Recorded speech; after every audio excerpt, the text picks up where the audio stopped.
Hey guys, welcome back to today's video. So today we're going to see an electoral map based off respective party voting in presidential primaries. So essentially the number of Democratic voters versus the Republican voters in the primaries and allocating their electoral votes to whichever party has more voters. So essentially if the state like Florida has 2 million Democratic voters and 1 million Republican voters in their presidential primaries, the state would go to the Democrats.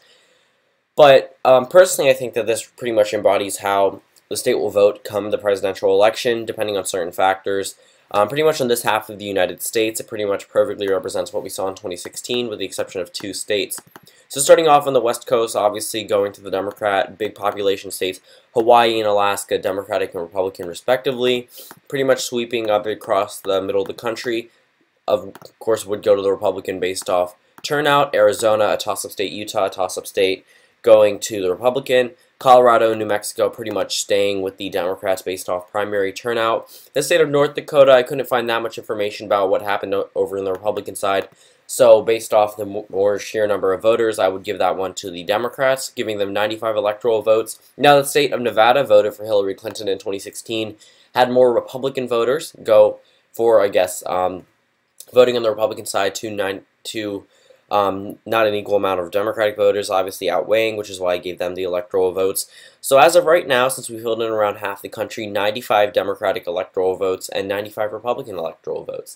We're going to start off in the Northeast. We're going to go over to the Northeast and see how they vote. So New York, New Jersey, Delaware, Maryland, the District of Columbia, pretty easy to call for the Democrat. Vermont, Massachusetts, Rhode Island, Connecticut, typically Democratic states, but New Hampshire had more Republican voters, and so did the state of Maine. The state of Maine had pretty much went for Bernie Sanders, but there wasn't that much information on the primary side, considering there wasn't a non-binding primary. So all we got was the state convention results, and the Republicans typically outweigh them in primary turnout. So I'm pretty sure that Republicans had more voters in the state of Maine. Again, since some states do caucuses and do state conventions, it's not clear, but it would likely go to the Republicans. So 103 electoral votes for the Republicans and 179 for the Democrats. We're going to start off by filling in the Rust Belt. So the state of Pennsylvania, interestingly, had more Democratic voters than Republican voters. So their 20 electoral votes would go to the Democrat. But in a state like Ohio and Indiana, definitely had more Republican voters.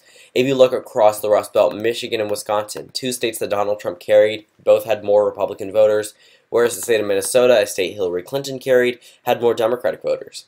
The state of Iowa, that one wasn't necessarily the clearest, but Republicans typically outweigh Democrats in this election. And now the state of Illinois had more Democratic voters, so that one would go to the Democrats, pretty much how they voted in 2016. Now we're going to go to across the South. The state of Missouri would go to the Republicans. They had more primary turnout for obvious reasons. The state of Arkansas would go to the Republicans. Yeah, so 180 electoral votes for the Republicans and 229 for the Democrats. So now we're going to go over to certain states in the South, pretty much representing what we saw in 2016. So the state of North Carolina, state of South Carolina, Georgia, Tennessee, Alabama, Mississippi, all going for the Republican, putting them at 246 electoral votes. Now we go over to the state of Louisiana. This one, interestingly, had more Democratic voters than Republican voters, although they were held near the same or on the same day as the rest of the southern states. So 237 electoral votes for the Democrat to 246 for the Republican. Now we're going to go to some states like Hillary Clinton won the state of Virginia, but that one had more Republican turnout. But Donald Trump handedly carried the state of West Virginia, interestingly had more Democratic turnout, and that gives them their 5 electoral votes, putting them at 242 electoral votes to 259 for the Republicans. Now the only states left to fill in are the states of Kentucky and Florida. The state of Kentucky had more Democratic turnout than Republican turnout, which is pretty interesting. Pretty much looking at the electoral map, it's a pretty accurate representation of what we saw in 2016, with the exception of a couple states. But certain states like West Virginia and Kentucky are really surprising, going for the Democrats, whereas states like Wisconsin, Nevada, Virginia, New Hampshire, all going for the Republican. Wisconsin, not so much, but the rest of the states won by Hillary Clinton. I did not expect to have more Republican turnout. So now we're at 250 electoral votes for the Democrats to 259 for the Republican.